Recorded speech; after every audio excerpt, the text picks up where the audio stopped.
Saudara-saudara yang kasih dalam Tuhan semuanya sehat-sehat. Amin.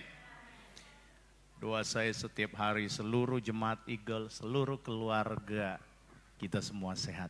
Tidak ada satu orang pun yang terkena virus. Itu doa saya setiap hari buat kita semua.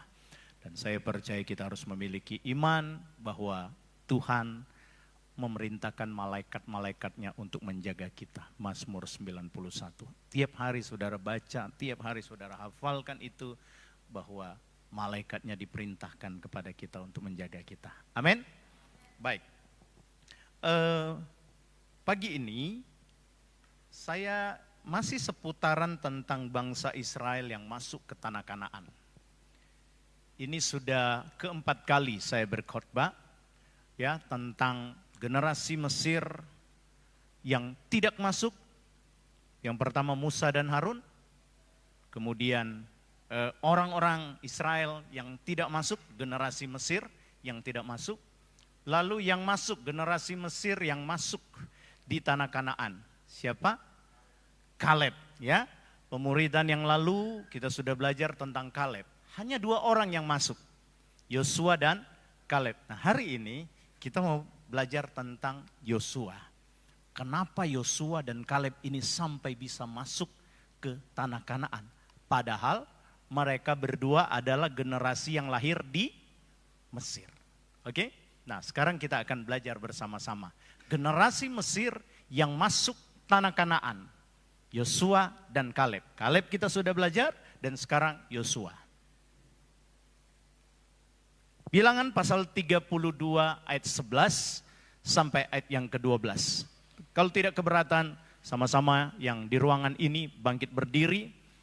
Yang di rumah silakan buka Alkitab saudara dalam Bilangan pasal 32 ayat 11 sampai ayat yang ke-12. Sama-sama baca dalam hitungan ketiga. 1, 2, iya. Bahwasanya orang-orang yang telah berjalan dari Mesir yang berumur 20 tahun ke atas tidak akan melihat negeri yang kujanjikan dengan bersumpah kepada Abraham, Ishak dan Yakub. Oleh karena mereka tidak mengikut aku dengan sepenuh hatinya, kecuali Kaleb bin Yefune, orang Kenas itu, dan Yosua bin Nun, sebab keduanya mengikut Tuhan dengan sepenuh hatinya. Tuhan berkati, silakan duduk. Jadi jelas dalam Alkitab dicatat, diberikan informasi kepada kita bahwa orang-orang yang berjalan dari Mesir, artinya mereka sudah lahir dari Mesir, yang berumur 20 tahun ke atas tidak akan melihat negeri yang kujanjikan.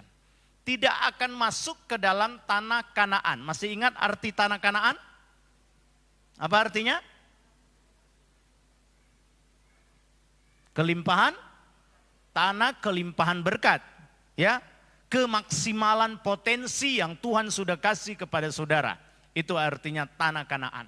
Nah, orang-orang ini tidak menikmati kelimpahan berkat itu. Umur 20 tahun ke atas loh saudara. Dan hanya Tuhan kasih pengecualian Yosua dan Kaleb. Yosua bin Nun dan Kaleb bin Yefune. Kaleb kita sudah belajar. Dan sekarang kita mau belajar Yosua. Beberapa informasi tentang Yosua, ya. Beberapa informasi tentang Yosua. Kalau saudara lihat gambar ini ketika mereka meruntuhkan tembok Yerusalem, dan ini ketika mereka nyebrang sungai Yordan. Luar biasa. Waktu Musa pimpin dari Mesir keluar, mereka ketemu dengan Laut Teberau, dan Tuhan pakai Musa dengan tongkatnya itu Laut Teberau terbelah. Sekarang di zamannya Yosua, Tuhan juga pakai Yosua, sehingga sama apa yang Musa buat, Yosua juga bisa lakukan. Luar biasa, amin. Jadi impartasi kuasa, impartasi otoritas kepada antara Musa kepada Yosua itu luar biasa saudara. Nah sekarang kita akan belajar tentang Yosua. Beberapa informasi tentang Yosua. Yang pertama, Yosua adalah orang yang setia kepada pemimpin. Sekali lagi, Yosua kenapa dia bisa masuk ke tanah Kanaan, ke tanah perjanjian berkat itu? Karena Yosua adalah seorang yang setia kepada pemimpin atau dia setia kepada otoritas. Dia tunduk kepada otoritas. Dia menjadi abdi Musa. Kita baca Keluaran pasal 24 ayat 12. Perhatikan ayat 12 sampai ayat 13. Saya baca. Tuhan berfirman kepada Musa, naiklah menghadap aku ke atas gunung dan tinggallah di sana. Tuhan suruh Musa pergi kemana saudara? Naik ke atas gunung. Tinggal di sana. Maka aku akan memberikan kepadamu loh batu, yakni hukum dan perintah yang telah kutuliskan untuk diajarkan kepada mereka. Lalu, perhatikan ayat 13, kita baca sama-sama, 1, 2, ya. Lalu bangunlah Musa dengan Yosua abdinya, maka naiklah Musa ke atas gunung Allah itu. Musa enggak naik sendirian, Musa ajak siapa? Abdinya Yosua. Abdi itu maksudnya ikai kuli, ikai hamba, ikai pembantu. Itu abdi ya Isa. Jadi Musa bawa kaki, Musa ajak ikai kuli copuki. Nah, lama Musa ada di gunung itu saudara 40 hari. 40 hari. Dan saudara tahu Yosua menjadi abdi Musa itu selama 40 tahun. Dia setia sama Musa. Dia enggak berontak. Yang lainnya berontak, dia enggak. Nah, saya mau cerita dulu waktu mereka berdua naik di gunung ini. 40 hari saudara. 40 hari Musa naik ke gunung. Enggak tahu Yosua ada mungkin di lereng ya. Dia tunggu di situ. Bayangin 40 hari ngapain? Musa 40 hari bertemu dengan Tuhan. Ya, Alkitab bilang dia bisa bercakap dengan Tuhan, bisa ngobrol dengan Tuhan. Yosua ngapain? Tapi meskipun dia nggak bisa mengobrol dengan Tuhan, saudara, Yosua ini dia tetap setia loh. Ini luar biasa seorang Yosua. Dia menunjukkan kesetiaannya kepada pimpinannya. Nah, kita lihat lagi. Bilangan 11 ayat 28. Perhatikan. Maka menjawablah Yosua bin Nun yang sejak mudanya menjadi abdi Musa. Sejak mudanya. Saudara bisa bayangin ini Yosua sejak muda dia setia, dia melayani, dia jadi hamba kepada Musa. Yosua 1 ayat 1 dia bilang begini, sesudah Musa hamba Tuhan itu mati, berfirmanlah Tuhan kepada Yosua bin Nun, abdi Musa itu demikian. Hambaku Musa telah mati, sebab itu bersiaplah sekarang, pergilah sungai Yordan ini, engkau dan seluruh bangsa ini menuju negeri yang akan kuberikan kepada mereka, kepada orang Israel itu. Nah saudara perhatikan, ayat 1, Alkitab berbunyi seperti ini. Sesudah hamba Tuhan itu mati, siapa hamba Tuhan itu? Musa. Musa disebut hamba Tuhan. Berfirmanlah Tuhan kepada Yosua bin Nun, abdi Musa. Musa hamba Tuhan, Yosua abdi hambanya Musa. Nah sekarang setelah Musa mati, Tuhan berfirman kepada Yosua, Yosua, kau punya Tuhan, lu punya bos sudah mati. Sekarang le ganti dia untuk bawa bangsa Israel masuk ke tanah perjanjian. Dengan lain kata Tuhan mau bilang begini, Yosua, cecung le tahu leo. Yosua saatnya engkau jadi leader. Yosua saatnya engkau jadi pemimpin. Saudara saya mau beritahu, Yosua bukan hanya sekedar masuk ke tanah Kanaan. Tapi Yosua, Tuhan angkat dia menjadi pemimpin. Kenapa bisa? Karena dia menunjukkan kesetiaannya kepada pemimpin. Saudara saya mau bilang sama saudara. Kalau hari ini engkau sedang kerja di satu perusahaan. Engkau sedang kerja di satu toko. Mungkin ada manajernya yang sengit sedikit kata orang Melayu. Tahu sengit sedikit? Dikit-dikit marah, dikit-dikit enggak. Saya mau bilang sama saudara. Tuhan izinkan engkau diproses di situ. Harus taat loh saudara. Amin. Saya catat begini. Perhatikan. Cara Tuhan mengangkat dan menurunkan kita diukur oleh kesetiaan kita kepada pemimpin kita. Ingat ya. Yang di atas ini. Cara Tuhan mengangkat dan menurunkan kita diukur oleh kesetiaan kita kepada pemimpin kita. Tuhan mengukur tingkat kesetiaan seseorang terhadap otoritas di atasnya. Dan saat tiba waktunya menurut waktu Tuhan. Waktu Tuhan loh, bukan waktu manusia. Orang tersebut dapat diangkat, diturunkan seketika ke tempat yang paling tinggi, ke tempat yang paling rendah tanpa ada yang dapat menghalangi keputusan Tuhan. Saudara, saya mau bilang, kalau saudara ingin diangkat oleh Tuhan, prosesnya itu sebenarnya di kehidupan sehari-hari. Kalau engkau bisa setia sama bosmu, engkau Tuhan nilai, Tuhan ukur itu. Itu bicara di bidang pekerjaan, bicara di kanan, bicara di gereja sekarang. Kita masuk ke ranahnya gereja, wilayahnya gereja.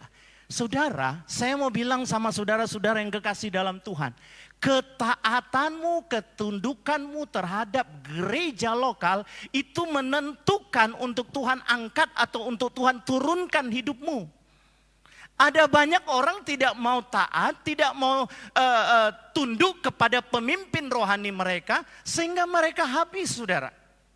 Mereka berontak terhadap kebijakan-kebijakan gereja, mereka berontak terhadap pemimpin-pemimpin gereja, lalu mereka membuat keluar dari gereja itu untuk sementara waktu kelihatannya aman-aman.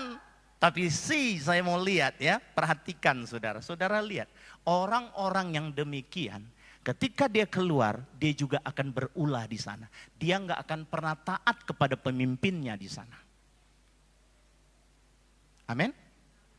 So saya mau bilang, saya mau ajarkan kepada jemaat lokal, gereja, jemaat Eagle, hari ini belajar untuk menghargai, belajar untuk tunduk kepada otoritas, belajar untuk taat kepada kebijakan-kebijakan gereja lokal saudara.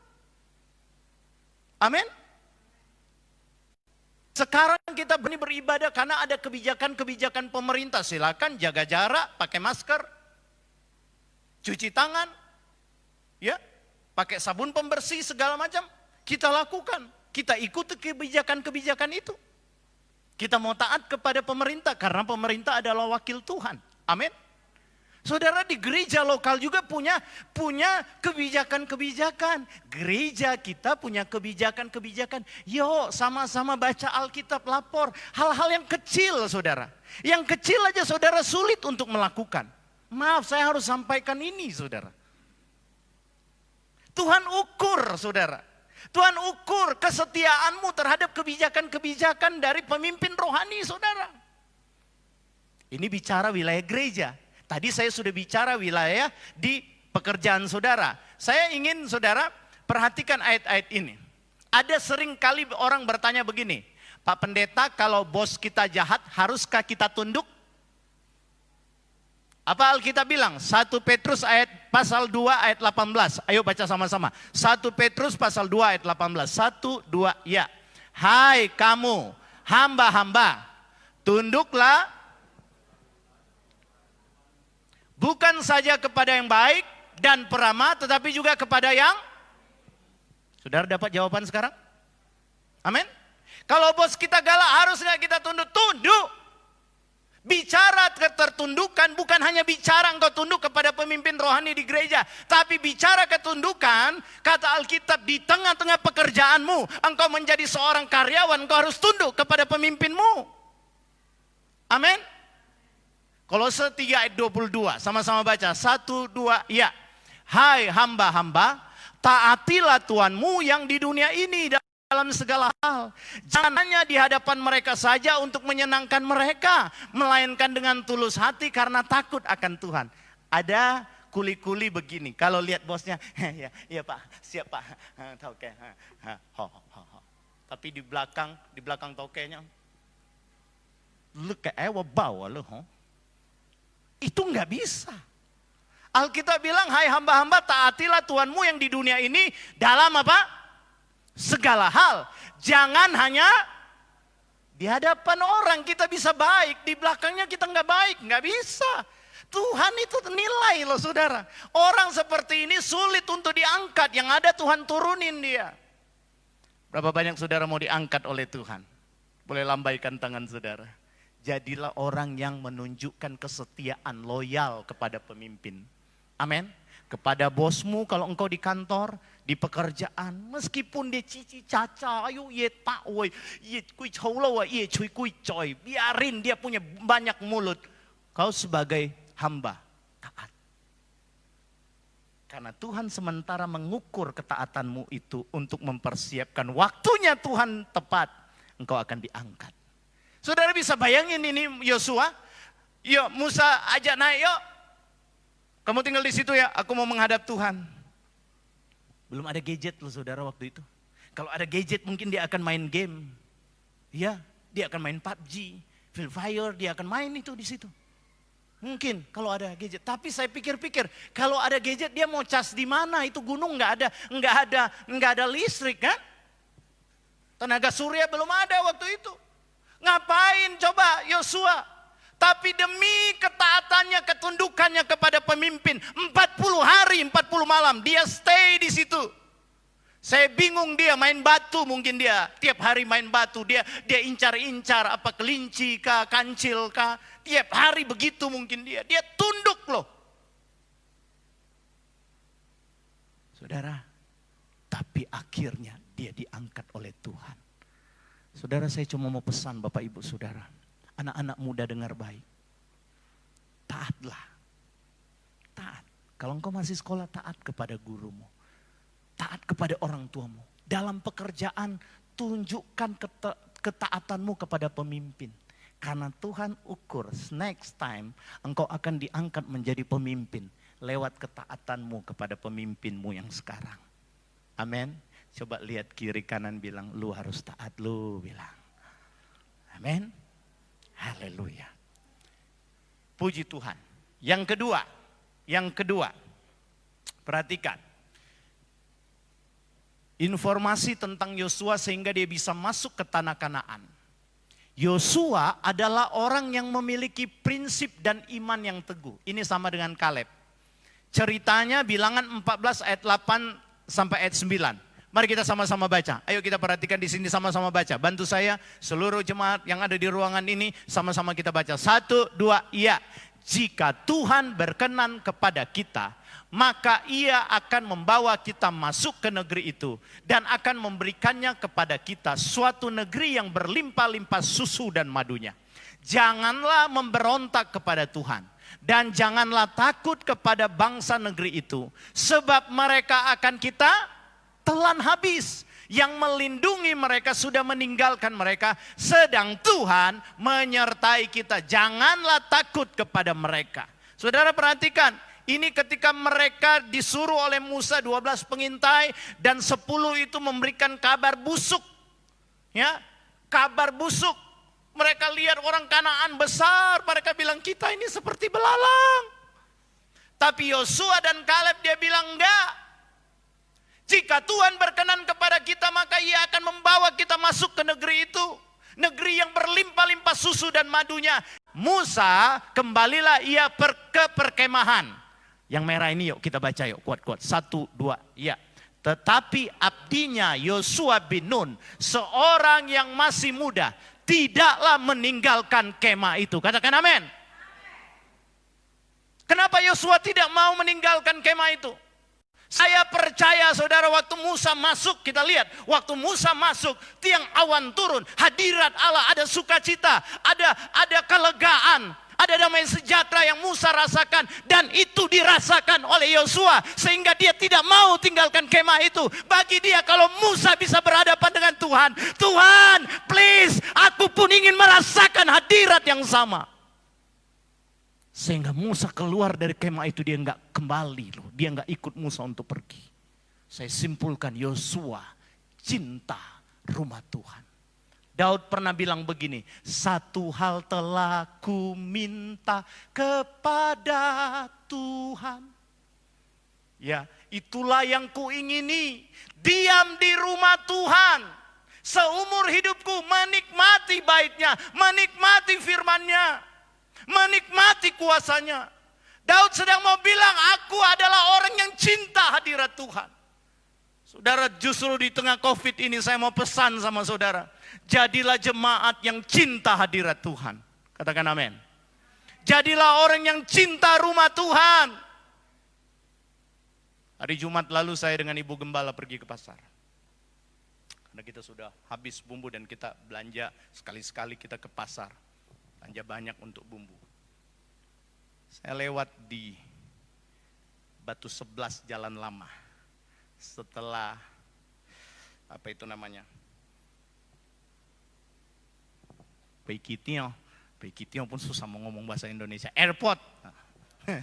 Ya, setelah bandara, saudara, maju sedikit, kan ada sekolah, sebelum sekolah, di sebelah kiri ada masjid ya. Ya kan? Ada. Wow, saya sebenarnya mau berhenti, ramai sekali, saya pengen foto. Yang Tuhan taruh dalam hati saya begini, masa anak Tuhan mesti kalah dengan mereka? Saudara nangkap pesan saya? Masa anak Tuhan mesti kalah dengan mereka? Bu Gembala bilang begini, kayaknya mereka lebih percaya, lebih takut, lebih tahu bahwa ada neraka itu. Dan saya senang dengan pernyataan-pernyataan dari beberapa kiai mereka. Justru keadaan ini kita harus lebih banyak beribadah. Berdoa supaya keadaan ini selesai. Halo saudara, saya mau bilang hati-hati. Iblis sedang racuni kita supaya kita nggak cinta hadirat Tuhan.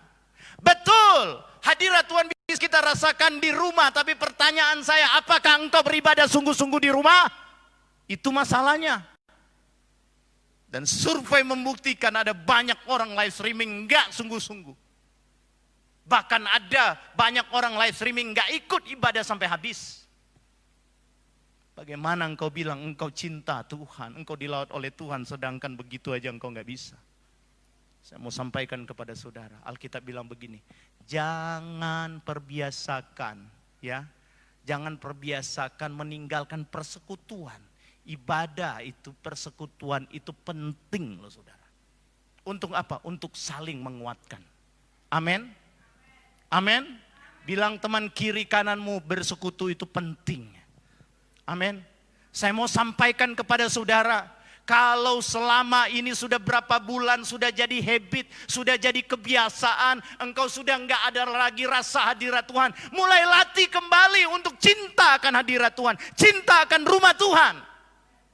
Dan saya berdoa, Tuhan, setiap kali umat-umat beribadah di tempat ini, mereka semua diproteksi, di rumah mereka diproteksi oleh kuasa darah Yesus. Dijaga oleh malaikat-malaikat Tuhan, dijauhkan dari virus-virus. Dan doa saya, setiap kali umat-umat Tuhan datang di tempat ini, engkau menikmati hadirat Tuhan. Berapa banyak saudara siang ini mau menikmati hadirat Tuhan? Lambaikan tanganmu, berikan tepuk tangan yang meriah bagi Tuhan kita. Setting hati saudara.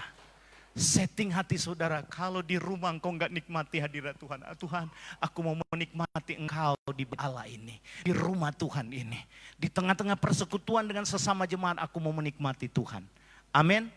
Yosua dia masuk ke tanah perjanjian, bahkan diangkat menjadi pemimpin karena dia cinta akan hadirat Tuhan. Haleluya. Bilang sekali lagi ke teman kiri kananmu, kamu harus cinta hadirat Tuhan, bilang. Orang yang cinta hadirat Tuhan, saudara, saya catat begini. Orang yang cinta hadirat Tuhan akan banyak memuji dan menyembah Tuhan. Katakan amin.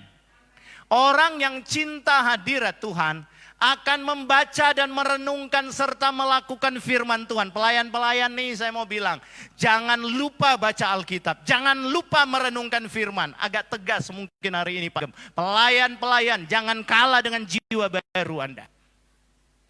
Ingat saya bilang tadi, gereja kita punya kebijakan-kebijakan. Taatilah kebijakan gereja, karena itu otoritas yang Tuhan kasih sebagai pemimpin untuk saudara. Hal yang kecil, saya bilang sama anak remaja, berapa susah kamu bisa main game, kok cuma lapor, ketik malas.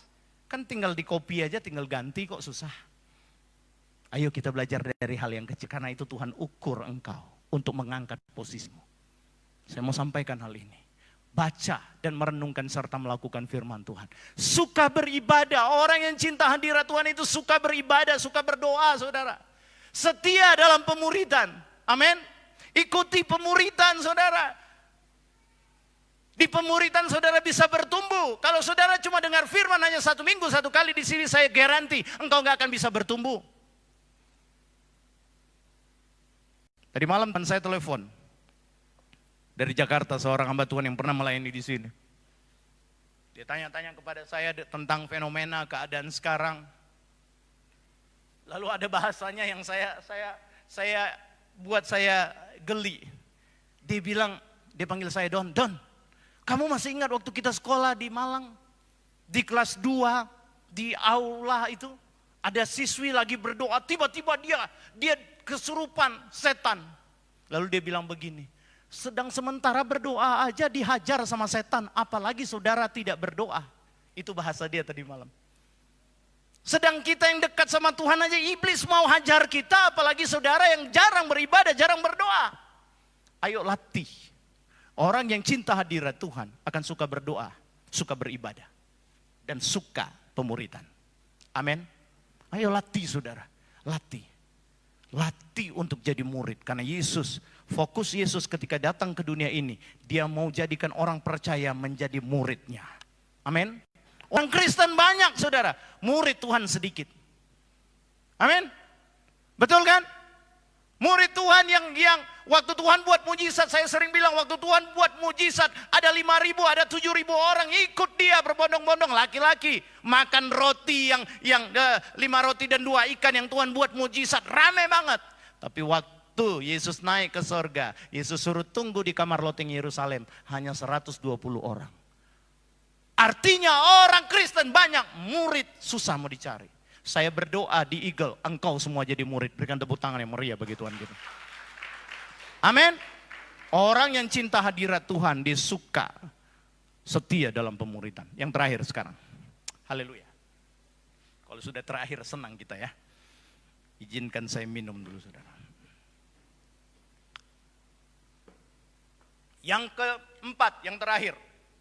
Informasi tentang Yosua sehingga dia bisa masuk ke tanah Kanaan. Yosua adalah orang yang penuh dengan roh kebijaksanaan. Roh Allah. Atau roh Allah. Yuk kita baca Ulangan 34 ayat 9. Baca sama-sama. 1, 2, ya. Dan Yosua bin Nun penuh dengan roh kebijaksanaan. Sebab Musa telah meletakkan tangan ke atasnya. Sebab itu orang Israel mendengarkan dia dan melakukan seperti yang diperintahkan kepada Musa. Wow. Yosua penuh dengan apa? Roh kebijaksanaan. Dalam bahasa aslinya begini, roh kebijaksanaan itu dalam bahasa Ibrani ditulis ruah. Ruah itu dalam perjanjian lama itu 378 kali ditulis dalam perjanjian lama. Nah dalam perjanjian baru memakai kata ruah itu menjadi pneuma dalam bahasa Yunaninya. 220 kali dalam perjanjian baru ditulis.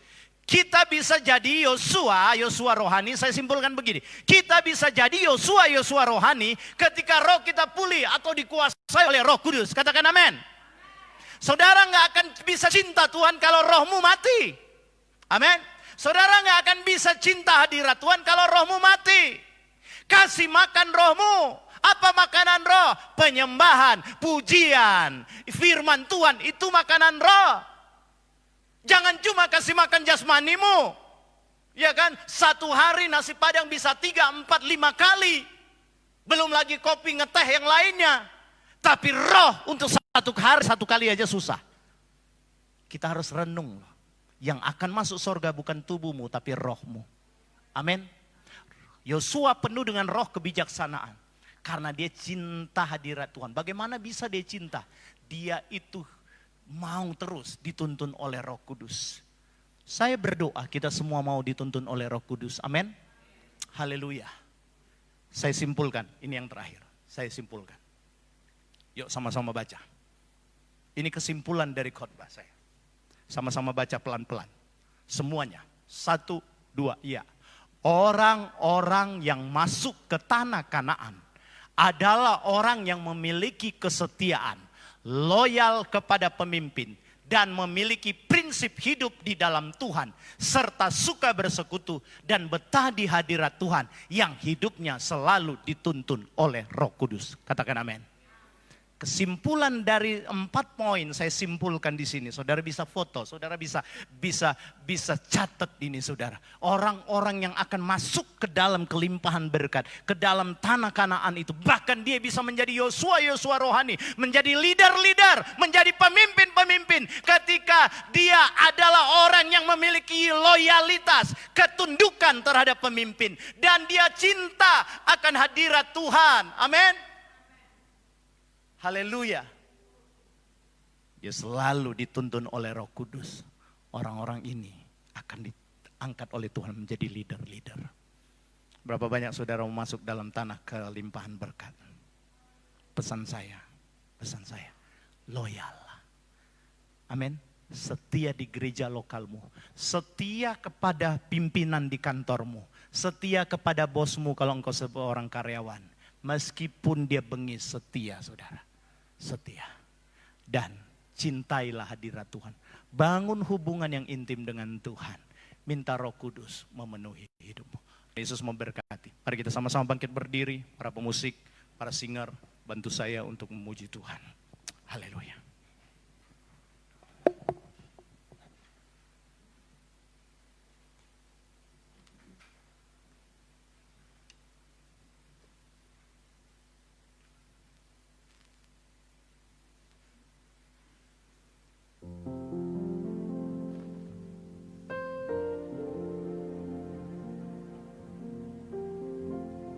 Penuhi hatiku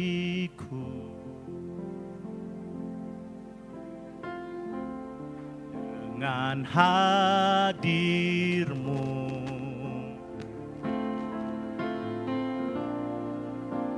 Ku rindu memandang wajah-Mu, Tuhan, di dalam kekudusan-Mu. Bawaku dekat dalam hati-Mu.